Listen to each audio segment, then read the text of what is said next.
हे video skip केलात तर कदाचित तुम्हीही तीच चूक करत आहात. कारण श्री स्वामी समर्थ जेव्हा संकेत देतात आणि आपण दुर्लक्ष करतो, तेव्हा आयुष्य अचानक उलटतं. स्वामी रागावत नाहीत, पण संकेत देतात. आज सांगतो ते 3 इशारे जे दुर्लक्षित केले तर संकट वाढतं.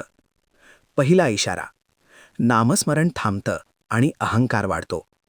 मीच करतो, मला कुणाची गरज नाही. तेव्हाच स्वामींची सावली दूर जाते. दुसरा इशारा. सतत नकारात्मक विचार, चिडचिड, घाबरटपणा. हे मनाचं नाही, स्वामींचा इशारा असतो, मार्ग बदल. तिसरा इशारा. गुरु, आई-वडील, भक्ती यांचा अपमान. इथेच नशीब थांबतं आणि संघर्ष सुरू होतो. स्वामी शिक्षा देत नाहीत, सुधारणा करण्याची संधी देतात. आजच नाम घ्या, अहंकार सोडा, विश्वास ठेवा. स्वामींवर विश्वास असेल तर सबस्क्राईब करा. कारण विश्वास ठेवणाऱ्यांना स्वामी कधीच सोडत नाहीत.